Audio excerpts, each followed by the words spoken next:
What's up, everybody? It's your boy DJ 730. We back with another one. I know.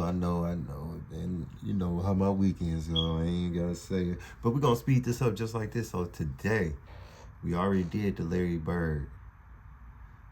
So we're gonna do the Michael Jordan. Today we're doing making the case Michael Jordan. So man, I ain't gonna hold y'all up too much longer. Make sure y'all sit back, relax, and enjoy this video. Nor my fire alarm, I ain't changed my battery, so please don't grill me. But like I said, man, make sure you sit back, relax, enjoy the video, and let's get into it. Y'all know, like I always say, man, make sure you subscribe to the channel. Make sure you like this video all the way up, and make sure you get comment and commentate, because there's about to be a lot of debating on this video. Let's go. Basketball is special. The size of the court and the lack of pads or helmets give fans the most intimate experience of a team sport that exists. And because of the different styles that basketball allows for, players develop their own distinct identities and signature styles through their creativity, flair, and athleticism. Hey. And although no player succeeds alone, the scoring volume and two-way nature of the sport give individual stars a nearly unprecedented amount of control over the flow and outcome of a game. For this reason, players are constantly compared to their peers and to the legends of the past in order to answer the most hotly contested question in the sport: who's the greatest to ever do it? For many, the question is redundant.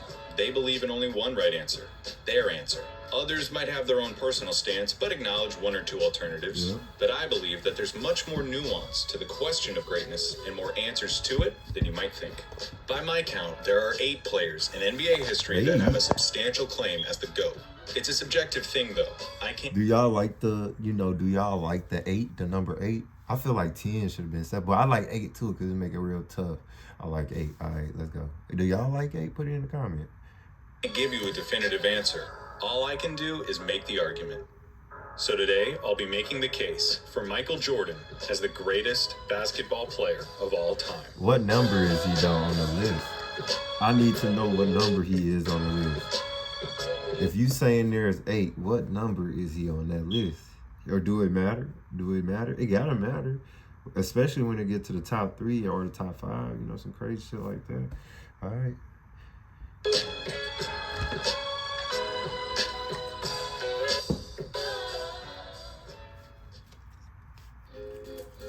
Well, what can I say? What on earth can I say about Michael Jordan's case as the greatest basketball player to ever live that hasn't been said before? What do you think I'm going to talk about that didn't get covered in the 10-hour documentary that premiered at a time when there was no other sports content? I swear. There's no forgotten game that I can tell you about that shows just how good Jordan was. We've all seen those games. Every possible angle of the Michael Jordan case has been dissected inside and out. There are no original takes when it comes to the subject. Michael Jordan is a ubiquitous figure in large part because he was and is a brand. And what do American advertisers love more than a good brand? The good people at McDonald's, Nike, Gatorade, and the NBA itself succeeded in making sure that damn near everyone in the world knew that Michael Jordan played in the NBA and that he was a winner. I mean, honestly, when you see the number 23 anywhere, don't you immediately think of Michael Jordan? I mean, even if you're a LeBron fan, you have to admit that that is Michael Jordan's number. That and is the craziest iconic. part about the Jordan experience is that as he became a global icon, he did nothing but continue to deliver the goods.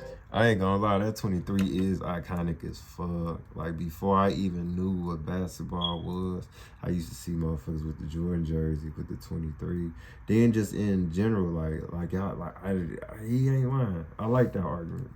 That they made that man into a global, mobile, I don't want to say superstar. Fuck it, superstar. Goddamn. It was God, Michael Jordan, then Michael Jackson. But yeah, that 23, before I even knew or had the knowledge to understand what was going on in the basketball world, I already knew that 23 was like, that was it, you feel what I'm saying? And I was born in 94, so that should tell y'all. What iconic moment can I show you that you haven't already seen 100 times? His cradle dunk in college, the game winner in the '82 NCAA championship, That one lived today. the free throw line dunk, pouring in a record 63 points against the '86 Celtics, Why he the did that to shot, Larry? Why he do that to Lillard? His spectacular move. The shrug. The shrug is crazy. The double nickel against the Knicks. The flu game. Passing to Steve Kerr for championship number 5. These are sequences and moments burned into every basketball fan's consciousness. Every one of those moments served to propel Jordan higher and higher in the cultural zeitgeist until he was one of, maybe, the 5 most famous human beings on the planet. 5. And yet, the inevitable passage of time has eroded the consensus around Jordan's GOAT status, especially with younger people who might not have been alive to see him play.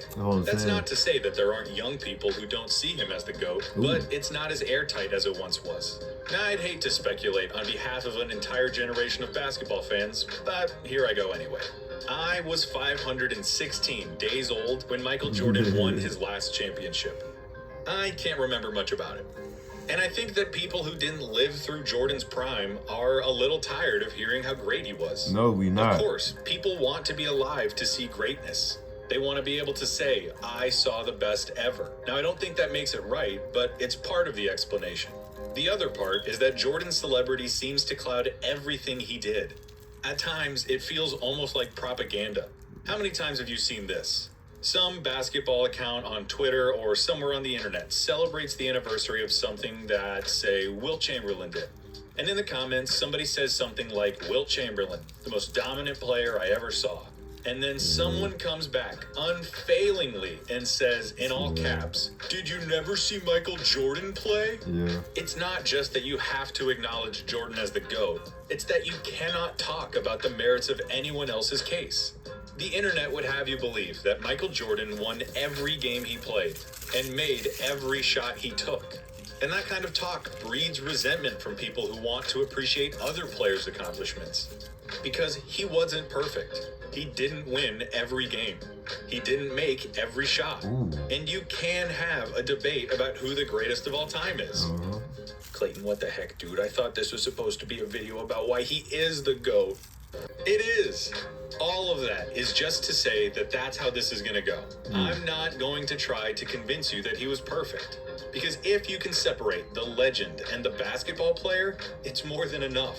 Oh, and by the way, we're going to ignore his Wizards career as much as we can. It's just the right thing to do. Yeah, right. So, Michael Jordan, the basketball player. What do we have? In 13 seasons with the Chicago Bulls, Michael Jordan was a 6-time champion, 6-time Finals MVP, 5-time regular season MVP, a 12-time All-Star, was selected to 10 first-team All-NBAs, made second-team All-NBA in his rookie season, was the Defensive Player of the Year in 1988, had 9 All-Defensive first-team selections, was a 10-time scoring leader, and in college won the 1982 NCAA championship and was named the 1984 NCAA Player of the Year. Without a word of analysis or commentary, that resume is screaming about one of the most decorated and successful basketball players in history.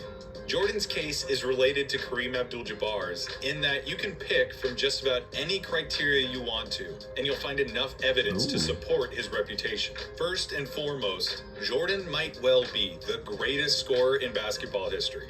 Ignoring his 2 years with the Wizards, Jordan's scoring average was 31.5 points per game. Michael Jordan in a Bulls jersey scored more points on an average night than any other player ever.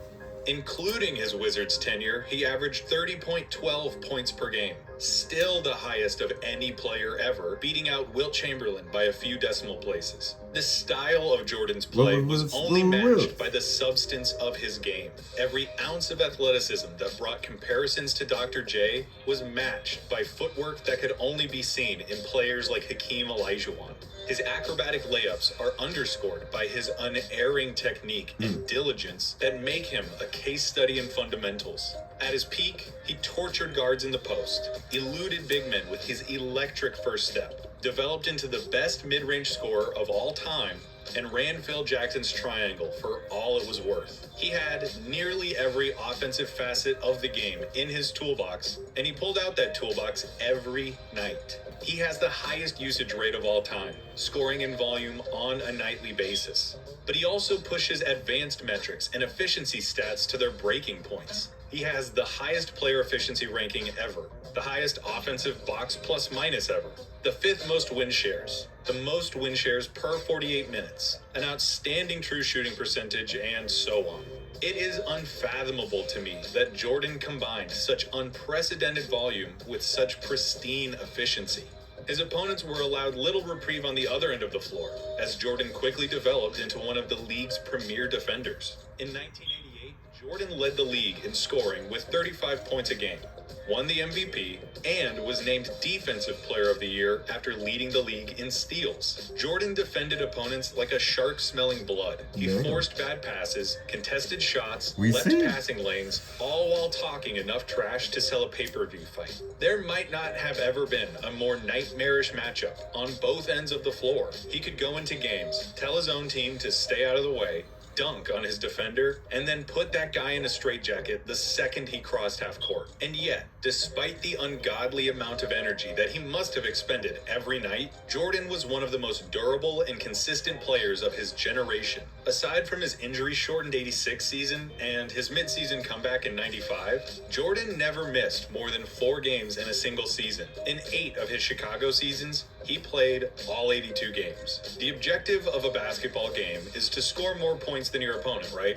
So you'd love a player who can score a buttload of points. You'd also love a player who keeps the other team from scoring points. When you put those two things together, the best scorer ever and one of the most tenacious defenders in history, you get Michael Jordan, whose peak reaches into uncharted airspace. Michael Jordan, at his best, was better than everyone. Plain and simple. He would score, defend, and play in such a way that made winning second nature. No one else has ever tasted the air at the top of peak Jordan. Once he got to the top of that mountain, he was looking down at everyone else. But what about before then, I hear the skeptics among you ask. And that's a fair point. He wasn't always that guy. Before the Bulls broke through in 91, Jordan suffered defeat in the playoffs to the Milwaukee Bucks, the Boston Celtics, and most memorably, the Detroit Pistons. And I've seen this misconception that those losses all took place while Jordan was still basically on his own without Phil Jackson and Scottie Pippen. And that's obviously not correct. All 4 of the Piston losses took place while Scottie was on the team. And in 1990, Phil Jackson was the coach, and the Bulls won 55 games, just 4 fewer than the Pistons. You can blame it on whatever. Injuries, the Pistons' patented Jordan rules, and even Jordan himself. It's a fair point of criticism to point out that Michael Jordan's Bulls lost in the playoffs early in his career. However, you can't stop the conversation there. Yeah, the Bulls got swept by the 86 Celtics, but come on.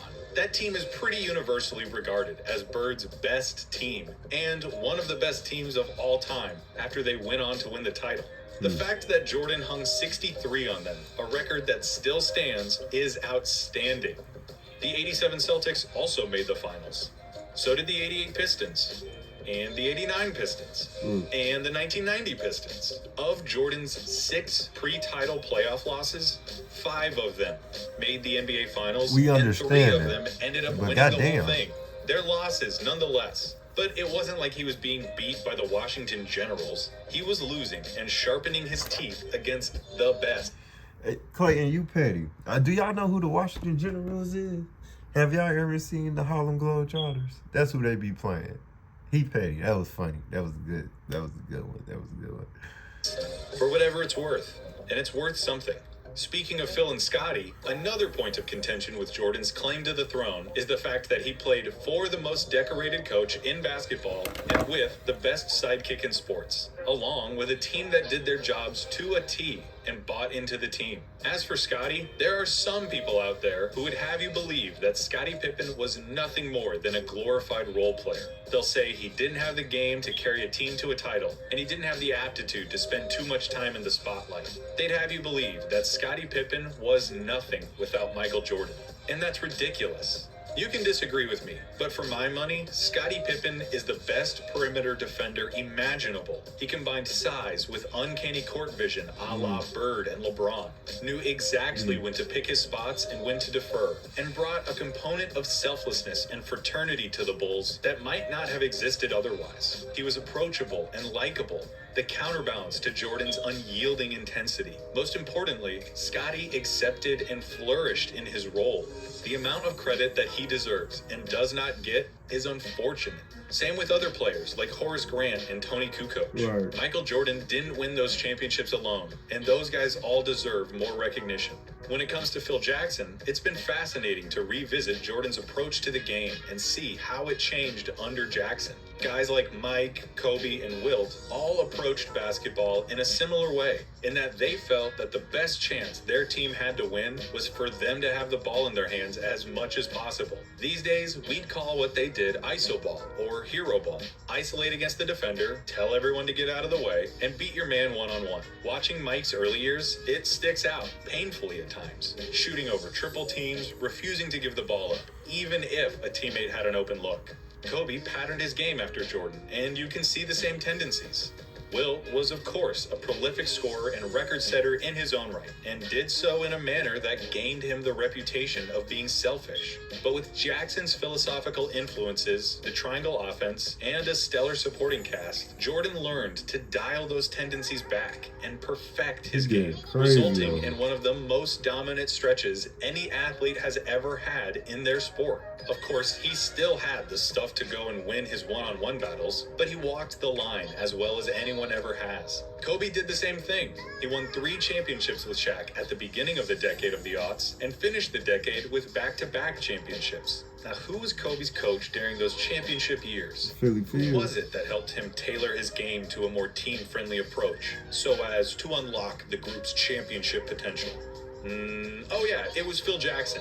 Phil Jackson should, and does, get praise for managing some of the most eclectic locker rooms in basketball, satiating some of the most headstrong egos in the world, and providing an environment where the most talked about team with the most popular athlete could do their jobs. Okay. The Bulls' success might not have been what it was without Scottie Pippen.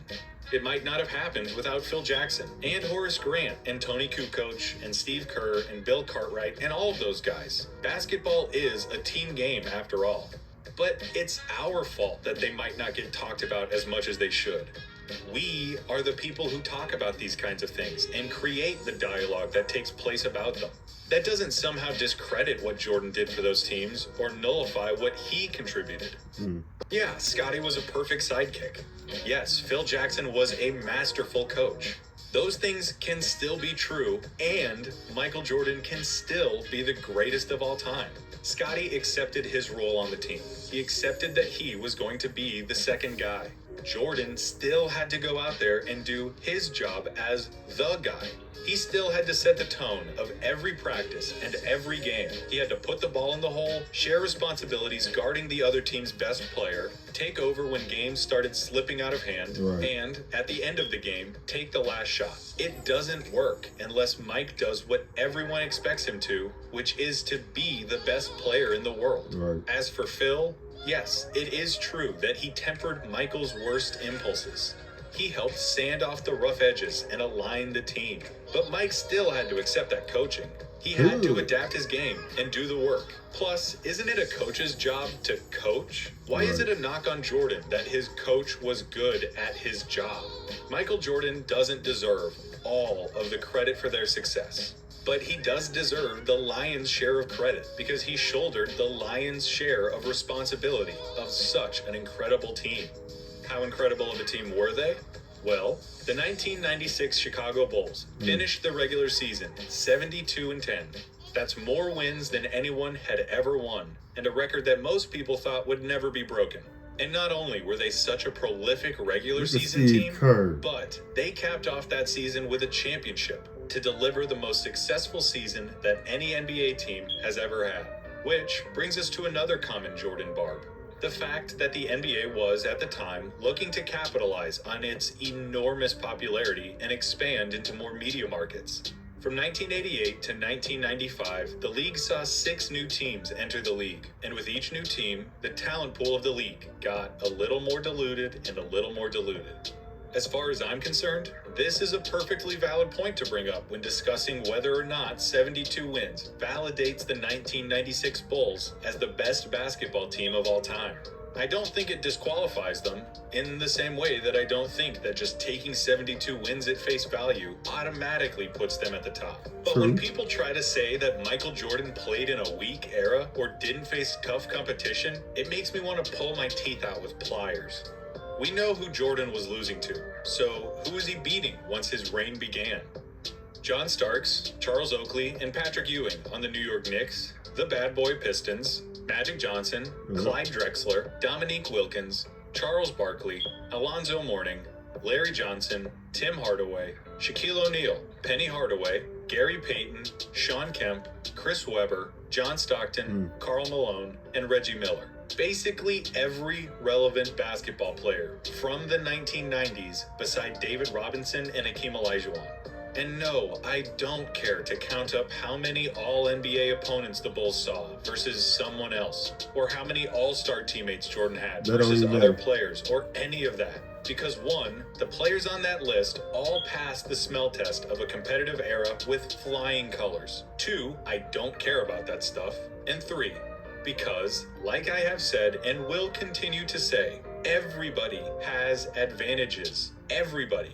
You become great by capitalizing on the moments when everything lines up for you. You seize the opportunity and press the advantage. So what if the Bulls were expected to win? They did win. And they were expected to win because Michael Jordan tipped the scales in their favor against everybody.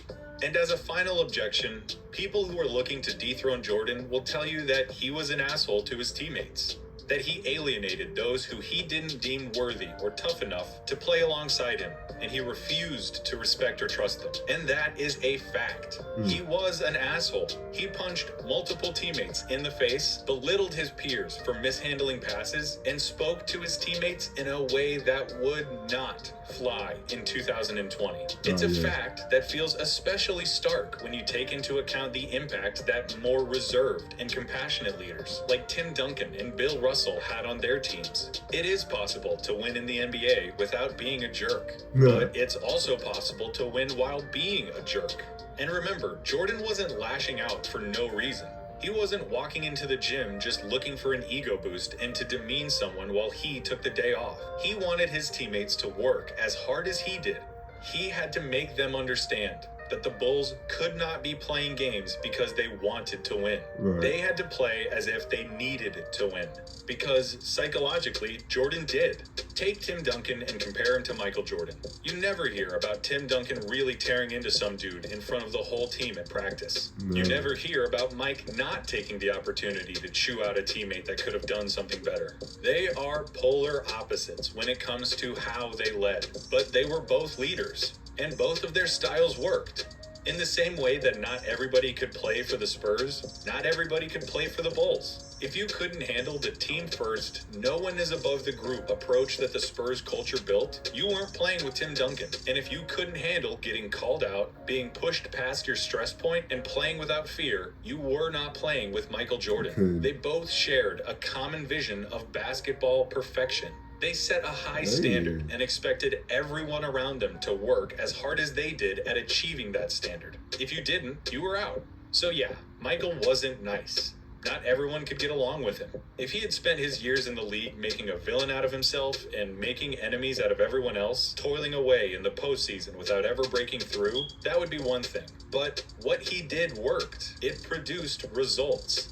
And speaking of results, the guy won 6 effing rings. And he won all of them as the best player. I know that the people who want to discredit Jordan have already found a million ways to get around 6 rings, but I don't buy any of them. It is literally the best claim that any player has to the throne. He won more championships as the best player on the team than anyone but Bill Russell. But Jordan did it with more teams and more variables that could have set the team back. He checks all of the boxes. He had more success than Wilt, had more statistical prestige than Russell, had a higher peak than Bird or Magic, and leveraged that peak for more titles as the guy than Kareem. He was the ultimate closer. He lived for the moments that decide games. As an individual talent, he is an A+, as special as you can get, as well-rounded as anyone ever. As a team athlete, his place in the game is immortalized. Listen, it's impossible to watch Michael Jordan and not romanticize him. No object in the world looks more natural than a basketball in Michael Jordan's hand. It's like the ball was designed for him, or like he was made for the ball, or both. You can't appreciate Michael Jordan without hyperbole and superlatives. He is the avatar of sport. He is competition incarnate. His defining trait remains his insatiable need to win. He wanted to win at everything. When he came into the league, there were questions about his shooting and his defense. So he became a defensive player of the year and a mid-range marksman. He heard he couldn't win for years. So he took it all out on his competition and led his teams to 2 separate three-peats. He ironed out all of his flaws because he would accept no result but victory. So don't even start to tell me that he wouldn't have developed a three-point shot today. And more than anything, sport is an art form, isn't it? It's expression. It's theater and it's storytelling. Part of sports is the excitement, the show. And Michael Jordan was the most dynamic show in the world during the end of the century. Part of it too is because the Jordan show wasn't terribly complicated. There wasn't a lot of baggage attached to the Michael Jordan experience. The things that he did made people believe, if only for a few moments, in superheroes. When spectators looked at him, hoping to find something to connect with, they found the indomitability of human will. The old sports cliche fully realized that the game is won by the team who wants it more. And we all like to think of ourselves like that we are wired like Jordan. But let's face it, we're not all like that. That's what made him special. There's only one Michael Jordan. As for the story, how's this? There's a guy who is knocking on the door of the Pantheon. He has been for a while now. He captures the imagination of everyone who has ever seen him play. He might well be the most talented player to ever lace up a pair of shoes, but he just can't seem to break through. He loses in the playoffs against the same team over and over and over. Every year, he gets a little bit closer and a little bit closer until finally he breaks through. His talent is justified with 1, 2, 3 championships, all in a row. It hadn't been done in 30 years. Now there's talk about how this guy might not just be the best talent, he might be the best ever. And as he's climbed the mountain, he has become the most famous athlete in the world. And then he retires, only to come back a year and a half later. In his first full year back from retirement, they win the title. He is back. I like the build-up. And then they do it again. By now, he is practically lapping every other player historically. Every image of Michael Jordan in recent memory is of his team holding the trophy. By 1998, he had won 5 championships in 7 years. 3 in a row, and then back to back. And now it was the end, the last year of everyone's contracts. The team's blowing it up. This is their last ride, the last dance. They're running on fumes, but they climb all the way back up the mountain to the top. They're back in the finals. The target on their backs has never been bigger. The pressure has never been heavier. In Game 6, on the road, looking to wrap up an unprecedented second three-peat in a game with more people watching than in any other game, it goes down to the wire. The Utah Jazz won't go away. Unfortunately for them, they're playing against Michael Jordan, who saved his best for last. Here is Michael Jordan's final shot as a Chicago Bull. Go ahead. Jordan, open! That's routine. That's routine. I said, man, we just got done doing Michael Jordan making the case, man. Like I said, man, get them comments, commentate. Make sure you like this video all the way up, and also get them, once again, get them comments, commentate. Like this video all the way up. Make sure you subscribe to the channel, man. I want to see some debating going on because I like what that was doing. I'm gonna do a LeBron one. I'm gonna do Tim Duncan. I'm gonna do everybody. I'm liking these making the cases, man. So I'm gonna put a whole playlist for these kind of dope. I ain't gonna lie. So like I always say, man, it's your boy DJ 730.